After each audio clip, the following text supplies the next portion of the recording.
Kalau di ini Pak Kris, Tradisi di budaya Jawa.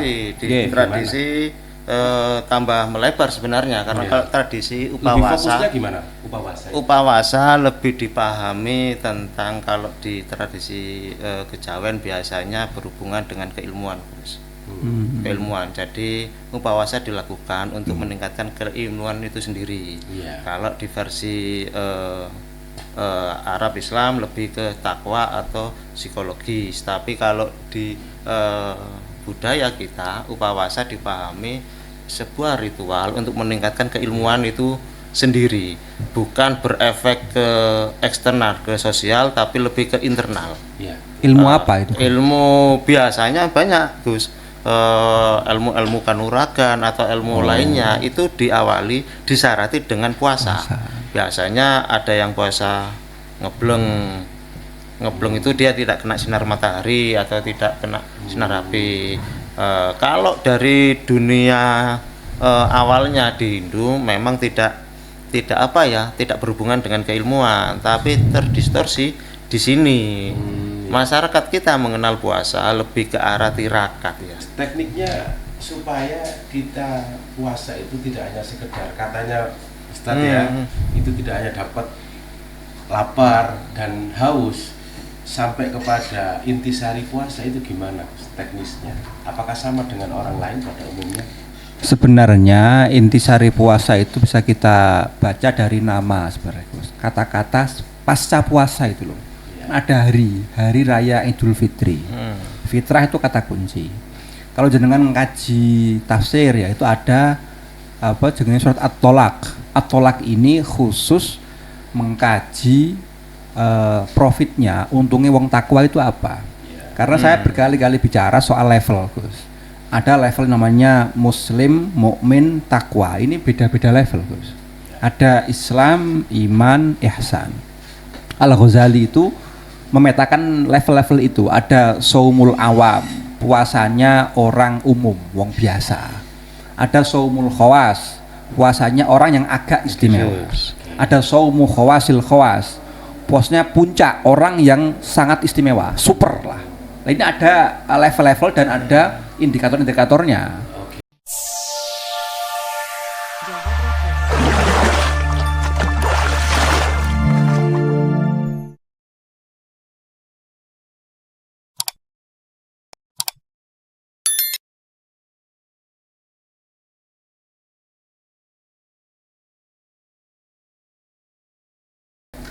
Assalamualaikum warahmatullahi wabarakatuh. Waalaikumsalam warahmatullahi wabarakatuh.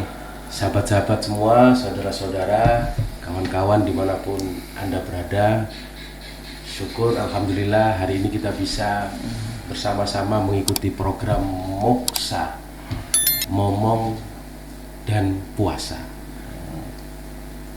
Tetap di program ini, kawan-kawan, kita akan selama 1 bulan penuh ini, di bulan Ramadan ini, mari kita sambut, kita isi dengan kegiatan-kegiatan yang positif, termasuk kegiatan Moksa ini, momong jiwa dan puasa. Karena selama Ramadan tahun lalu, Ramadan sebelumnya, apakah Ramadan itu mampu merubah diri kita? Apakah Ramadan itu mampu menjadikan jiwa, perilaku kita lebih baik, atau hanya Ramadan terlewati seperti Ramadan selanjutnya? Disinilah kawan-kawan, saudaraku semua, kita akan membedah dan mengkaji secara santai tentang bagaimana hakikat Ramadan, tentang bagaimana apa yang harus kita lakukan di dalam Ramadan.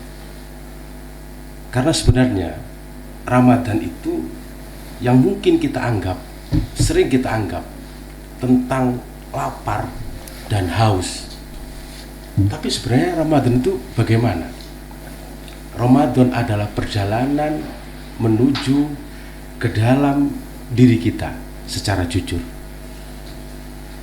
Di podcast ini kita nggak hanya sekedar, kita tidak menggurui, kita tidak membicarakan siapa yang paling benar, kita tidak membicarakan siapa yang paling soheh, tapi kita belajar bersama kita refleksi diri kita refleksi jiwa kita menilik ke dalam nurani kita. Bagaimana tentang Ramadan itu? Tentang semesta di dalam diri, tentang pikiran kita yang lelah oleh berbagai aktivitas, berbagai informasi. Dan hari ini kita juga sering merasakan kondisi keimanan, kadang naik, kadang turun. Lalu apa yang harus kita lakukan? Selamat datang di The Journey of Semesta Dalam Diri. Bersama dua narasumber kita. Yang pertama Ustadz Solah, yang kita panggil Gus Solah ya Gus. Kemudian Mas Krisna. Ya. Nama lengkapnya siapa Pak Kris? Krisnata ya. Iya, Oke. Krisnata. Beliau, dua sosok ini adalah salah satu ustadz yang cukup populer di kalangan anak muda, di kalangan warung kopi, di kalangan kafe, Solah ini.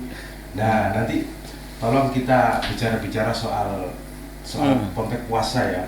Kadang-kadang kan kita ini setiap Ramadan itu kan ya ngomong puasa ya setiap hari ya lapar. Tapi setelah puasa ya sudah kembali nanti ke mode brutal gitu loh. Ya, hari ini yang mungkin yang paling penting, apakah puasa itu bisa ibarat gini kan?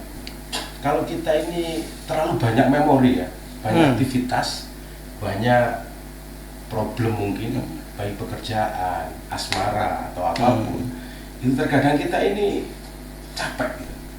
Nah, apakah dengan puasa itu diri kita ini bisa meriset seperti HP, seperti komputer atau seperti gadget ya? Apakah diri kita juga seperti gadget yang mudah diriset? Tapi kalau bisa diriset itu gimana caranya, Gus? Gimana? Ya meriset jiwa lah, Gus, supaya nggak terlalu capek. Ini berarti kita ngomong riset jiwa ya? Ya, melalui puasa ini. Melalui puasa. Kira-kira.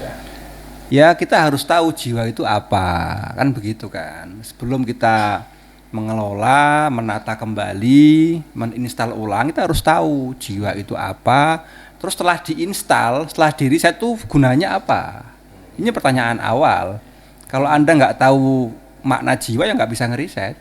Hanya akan ada pengulangan peristiwa aja. Ya. Itu Gus. Kita kalau ngomong puasa itu sebenarnya apa sih, Gus? Apa hanya sekedar nggak makan, nggak minum gitu aja? Oke, puasa itu sebenarnya bahasa Sanskerta mungkin ya Mas ya. Saya nggak tahu. Kalau Sanskerta upawasa. Nah, Mas Kris mungkin saya yang jawab. Puasa itu dari secara bahasa. Kalau bahasa Arab kan saum atau siam. Nah, saum atau siam itu kalau kita hubungkan dengan hukum fikih, maknanya al-imsak. Jadi dia itu menahan tidak makan mulai dari waktu subuh sampai maghrib, plus tidak berhubungan, baik hubungan gelap atau hubungan terang, Gus. Jadi terang pun tidak boleh, Gus. Sudah halal itu senggolan itu resiko, makanya. Maksud imsak itu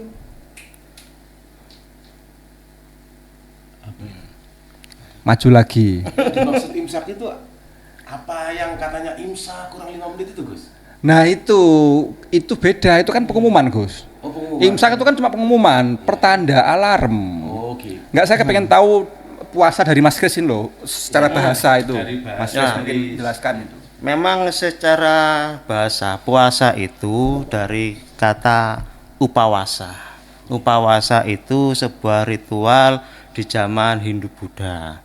Kalau bahasa Arab saum ya, tapi kalau di sini diambil dari kata upawasa. Upawasa itu sebuah ritual menahan lapar dan minum di waktu tertentu.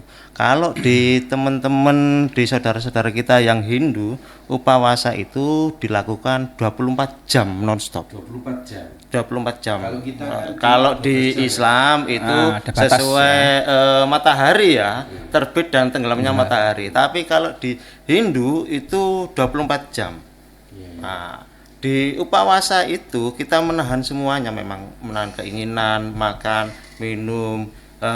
Ini yang disamakan dengan saum itu sendiri. Jadi ini dari tradisi leluhur kita, ketika Islam datang dia ambil menyamakan kalimat sebagai bentuk syiar para wali songo, tidak melarang, cuma hanya merubah sedikit istilah-istilah itu yang ada di Nusantara dipakai lagi. Jadi makanya muncul puasa itu. Islam itu bahasanya saum, ya, yang mungkin ritualnya hampir sama. Dulu di Jawa sudah ada namanya upawasa. Ya. Jadi cukup mengkolaborasikan saja. Ada hanya mengganti saja bahasa, soal bahasa Tapi kan, kalau resapan. untuk tujuan puasa itu sebenarnya apa sih, Gus? Kalau jenengan lihat Quran Al-Baqarah itu ya la'allakum tattaqun. Jadi puasa itu sebenarnya bukan tujuan. Dia hanya sarana menuju tattaqun. Takwa. Bentuknya seperti apa, Gus? Kalau di Tattaqun itu kalau kita lihat dari segi bahasa teks Quran, bahasa Arab, itu bentuknya itu pertama tattaqun itu komunitas, Gus, bersama-sama, berjamaah. Jadi tattaqun itu kan fi'il mudhari' ada wawu jamaknya. Jadi artinya puasa itu bukan untuk diri sendiri. Ada nilai-nilai kebersamaan. Makanya kan karena kan begini, kalau lihat tradisi ya, orang kan kumpul keluarga kan ketika puasa, buka bareng, sahur bareng. Kemudian puncaknya kan Idul Fitri, kan butuh sosial ya, butuh orang banyak. Nah, itu makna tattaqun itu sebagai bentuk kata kerja kontinu yang sifatnya komunitas berjamaah kebersamaan. Yang kedua, tattaqun itu makna takwa itu sebenarnya secara bahasa itu menjaga atau menguatkan. Semuanya artinya takwa itu untuk orang yang lemah atau hampir kehabisan tenaga, energi. Selama setahun dia itu habis-habisan, entah cari pekerjaan, entah dia pejabat ya yang siklus hidupnya monoton ya kayak robot ya. Itu dia pasti jenuh. Lah dia butuh refresh ulang. Itu yang saya pahami dari puasa. Makanya sebenarnya puasa itu apa?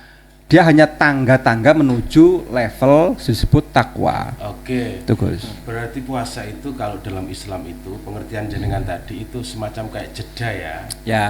Jeda, kita perlu memperhatikan diri. Kalau di ini Pak Kris, Tradisi di budaya Jawa. Tradisi tambah melebar sebenarnya karena kalau tradisi lebih fokusnya upawasa gimana? upawasa lebih dipahami tentang kalau di tradisi kejawen biasanya berhubungan dengan keilmuan, Gus. Keilmuan. Jadi upawasa dilakukan untuk meningkatkan keilmuan itu sendiri. Kalau di versi Arab Islam lebih ke takwa atau psikologis. Tapi kalau di budaya kita upawasa dipahami sebuah ritual untuk meningkatkan keilmuan itu sendiri, bukan berefek ke eksternal, ke sosial, tapi lebih ke internal. Ilmu apa itu? Ilmu biasanya banyak, Gus. Ilmu kanuragan atau ilmu lainnya itu diawali disarati dengan puasa. Biasanya ada yang puasa ngebleng itu dia tidak kena sinar matahari atau tidak kena sinar api. Kalau dari dunia awalnya di Hindu memang tidak berhubungan dengan keilmuan, tapi terdistorsi di sini. Masyarakat kita mengenal puasa lebih ke arah tirakat ya. Tujuan awalnya itu apa kalau puasa itu? Tujuan awalnya? Ya untuk sebenarnya hampir sama mungkin. Kalau untuk yang ajaran upawasa dipahami untuk menahan kehendak, ngerem atau ngempet, atau kalau zaman sekarang kita bisa membahasakan dengan jedah diri itu juga untuk supaya kita bisa memahami kebutuhan dan bersosial. Tapi sudah terdistorsi di beberapa abad terakhir, beberapa pelaku spiritual justru mengkaitkan puasa ini dengan keilmuan. Jadi di Jawa sendiri mengenal puasa itu untuk sebuah keilmuan, melatih keilmuan, bukan sebagai pemahaman tentang meriset mindset yang dipahami sama Gus Sola. Itu kan mindsetnya kita riset lah, tidak seperti itu sebenarnya. Oke. Nah, apa Gus? Terus. Oke. Tapi gini Gus, tekniknya supaya kita puasa itu tidak hanya sekedar katanya Ustaz ya, itu tidak hanya dapat lapar dan haus, sampai kepada intisari puasa itu gimana Gus, teknisnya? Apakah sama dengan orang lain pada umumnya? Sebenarnya intisari puasa itu bisa kita baca dari nama sebenarnya, Gus. Kata-kata pasca puasa itu loh. Ada hari raya Idul Fitri. Fitrah itu kata kunci. Kalau jenengan mengkaji tafsir ya itu ada apa jenis surat At-Tolak. At-Tolak ini khusus mengkaji profitnya, untungnya wong takwa itu apa. Karena saya berkali-kali bicara soal level, Gus. Ada level namanya Muslim, Mukmin, Takwa. Ini beda-beda level, Gus. Ada Islam, Iman, Ihsan. Al-Ghazali itu memetakan level-level itu. Ada Saumul Awam, puasanya orang umum, wong biasa. Ada Saumul Khawas, puasanya orang yang agak istimewa. Ada Saumu Khawasil Khawas, puasanya puncak, orang yang sangat istimewa, super lah. Nah, ini ada level-level dan ada indikator-indikatornya. Oh gitu. Itu. Jadi kalau tekniknya kalau mau naik level ada teknik khusus. Teknik khusus ada evaluasi, ada indikator, ada profit, keuntungan baik secara materi atau rohani itu ada nanti bisa Jadi diukur. setiap level itu teknik dan keuntungannya berbeda ya. Berbeda-beda. Maka kalau kepingin puasanya tidak sekedar dapat lapar dan haus ya naik level ya. Ya harus begitu kalau mau, tapi butuh energi besar, butuh keberanian, butuh tekad. Oke, terima kasih. Kalau Mbak Kris, di dalam adat Jawa itu kadang-kadang orang itu puasanya minta ilmu tadi ya, katanya kepingin bisa Sakti dan sebagainya. Apakah nanti outputnya sama-sama puasanya ini? Tapi kenapa kalau di dalam Islam itu puasanya nggak bisa sakti? Kalau di dalam Jawa. istilah kejauhan tuh bisa sakti, bisa itu kenapa? Apakah Langsung tekniknya terbukti, beda atau gimana gitu? Itu diambil dari niat dan tujuannya Gus, sebenarnya. Karena niat dan tujuannya sudah berbeda. Kalau niat tujuannya teman-teman awalnya saum itu dia memperbaiki sikap perilaku. Sedangkan niat tujuannya budaya Jawa itu beda lagi. Maka itu menghasilkan sesuatu yang beda. Niat dan tujuannya berbeda, walaupun ritualnya hampir sama, itu menghasilkan hasil yang sangat berbeda. Seperti itu. Kalau misalnya nih Pak Kris di puasa Ramadan ini, kan di bulan Ramadan ini. Tapi kalau saya niatnya nggak puasa Ramadan, niatnya puasa yang untuk itu tadi, apakah bisa? Oh, bisa, ada. Saya pernah kenal sama teman-teman di beberapa sekte kejawen itu.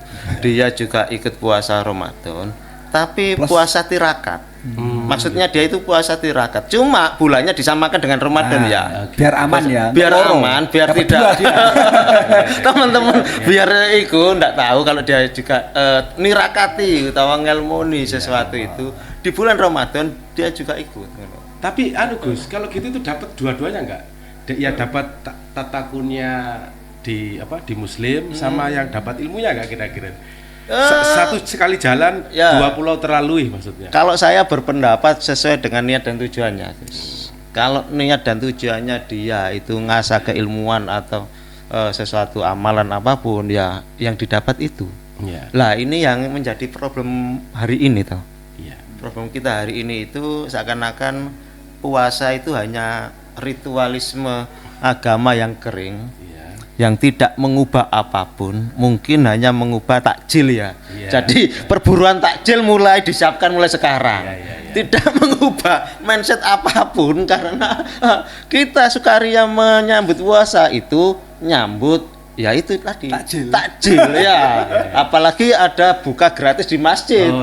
Mumpung ini targetnya lah itu sangat tidak akan mengubah apapun setelah puasa itu sendiri. Jadi kesadaran kita terhadap sesuatu ritual itu memang harus diperbarui. Satu dipertanyakan, dua diperbarui. Kita ngapain sih sebenarnya? Lah itu kan poinnya di situ. Kalau kita poinnya, ayo kita sambut puasa, nanti sahur bersama, buka bersama, antri takjil bersama. ya kita mungkin hanya sampai di batas itu saja. Terus Gus, kalau ini Gus, itu kan biasanya takjil itu kan di hadis-hadis itu kan kurma ya. apa soto yang manis ya, kurma katanya. Itu kan dari adat Arab. Bisa nggak diganti kalau di Jawa itu keres atau apa gitu? Karena kita kan lebih senengnya makanan-makanan apa? Lokal ya. Lokal ya. Kalau kurma itu makanan non Indonesia ya. Ya bisa aja, tapi kan ada nilai kenangan Agus. Ada kenangan ya. Jadi ada rasa keterhubungan dengan Kanjeng Nabi, makanya menggunakan kurma atau air zam-zam. Tadi Mas Kris sebenarnya kalau bahasa uniknya itu puasa itu menunda makan, Gus. Menunda makan. Jadi sebenarnya makannya itu biasanya kan pagi, ditunda setelah maghrib. Itu sebenarnya ekspresi pelampiasan kan. Ini yang tadi mungkin puasa itu nggak ada makna rohani, tapi makna pelarian, Gus. Balas dendam itu hanya menunda makan. Menunda makan sebenarnya kayak saya puasa. itu minum jelly drink menunda lapar. Ya udah, gini aja Gus. Sekarang tipsnya supaya puasa ini mampu benar-benar meriset jiwa itu gimana dari jenengan dulu? Gini, kalau untuk level pertama itu memang niat Tipsnya ya. aja ya. Tipsnya Niat. itu harus afirmasi. Niat dan Saya harus ini kata-kata ini. Iya. Saya harus berubah lebih baik. Ini harus dipasang terus. Karena puasa itu momen spesial ya. Ada apa namanya? Malam qadar itu ya, malam perubahan nasib ya. Perubahan nasib kalau bahasa kiai-kiai itu. Jadi ada akselerasi pahala atau apa ya, pencerahan spiritual yang sulit diungkapkan dengan kata-kata. Itu untuk orang-orang yang memang benar-benar memang puasa, bukan sekedar tadi menunda makan atau gawe tidur tok. Jadi dia itu melekan terus tidur seharian, itu Kan kan juga ibadah itu ya katanya. ibadah betul itu. Ibadah tidur ternyata ada. Nah itu. benar. Jadi pertama tuh harus ada tekad ya. Tekad Niat, ya. tekad. Kedua Mengafirmasi diri. menambah kegiatan yang positif sifatnya keagamaan, misalnya ke masjid, menambah bacaan Quran atau zikir, mengurangi hal-hal yang negatif, yang haram atau yang makruh. Yang haram misalnya ya, tahulah yang haram-haram lah ya. Yang haram misalnya lihat TikTok perempuan nggak pakai baju misalnya, itu kan ya haram kan, itu dikurangi. Kalau kepengen menemukan rasa segar secara rohani ya, secara rohani. Itu sebenarnya simbolnya apa? Simbolnya itu berbuka itu bentuk kesegaran rohani yang dimulai dari jasmani, dari tersentuhnya air dengan lidah ya Gus. Kan segar tuh Gus. Iya. Itu sebenarnya simbol bagi saya. Simbol kesegaran rohani. Jadi tipsnya cuma satu, tekad, afirmasi yang positif, kegiatan positif Menambah, yang mengurangi. yang negatif. Kalau Pak Kris tipsnya gimana supaya tidak hanya sekedar dapatnya lapar sama itu masuk ke riset jiwa itu gimana? Kalau saya lebih ke pemahaman ya, kita maknai bahwa puasa sebuah latihan kesadaran. Kita mulai belajar sadar, belajar jujur pada diri sendiri. Sebenarnya kita ini berpuasa tujuannya untuk apa? Nah, itu langkah awal kita mempertanyakan ke diri kita sendiri. Jujur apa adanya. Sebenarnya apa sih yang kita lakukan dan mau apa yang kita lakukan. Itu lebih nanti kalau memang puasa sebagai tolak ukur mengukur perubahan di psikologis, di mindset, awalnya kita harus sadar dulu. Sadar apa yang akan kita lakukan. Itu berhubungan dengan niat dan tujuan. Memang benar semua ada mungkin afirmasi dari Gus Solah itu untuk meneguhkan niat. Oke, itu sangat benar. Tapi kalau puasa tidak didasari dengan kesadaran juga itu sangat sulit. Makanya saya suka kalimat bahwa puasa itu melatih kita sadar diri, sadar posisi, sadar apa yang kita inginkan. Itu mungkin awalan untuk kita melangkah, bukan untuk menggurui, tapi untuk ayo kita mulai sadar, menyadari, kita jujur, kita ini ngapain sih, puasa itu apa sih sebenarnya, apa yang kita tahan sih, apa hanya makan minum kah, kayak seperti itu. Di dunia yang super cepat ini, teknologi yang maju ini, puasa itu seperti harusnya menjadi oase. Kalau puasa hanya dianggap sebagai sebuah ritual keagamaan yang tiap tahun itu akhirnya berkurang makna, berkurangnya makna itu sendiri. Nah, sementara seperti itu. Oke. Terima kasih Gus Ya, atas waktunya, sama-sama. Pak Kris atas informasi terkait kebudayaan Jawa. Sahabat-sahabat, sahabat-sahabat Ruang Rasa, di forum ini mudah-mudahan kesadaran tentang puasa, makna puasa, hakikat puasa, tujuan puasa bagi kita yang harus kita pahami dan kita sadari ketika kita melakukan proses puasa Ramadan ini, meningkatkan kesadaran, meningkatkan pemahaman, dan meningkatkan keimanan agar puasa kita upgrade dari puasa yang hanya sekedar menahan lapar, tapi menjadi puasa yang mampu meriset jiwa-jiwa yang sedang rusak. Semoga bermanfaat. Kawan-kawan jangan lupa ikuti terus program Muksa, Momong Karo Puasa. Saya undur diri. Saya Lel Fatah, Gus Sola, terima kasih. Pak Kris, terima kasih. Assalamualaikum warahmatullahi wabarakatuh. Waalaikumsalam. Salam.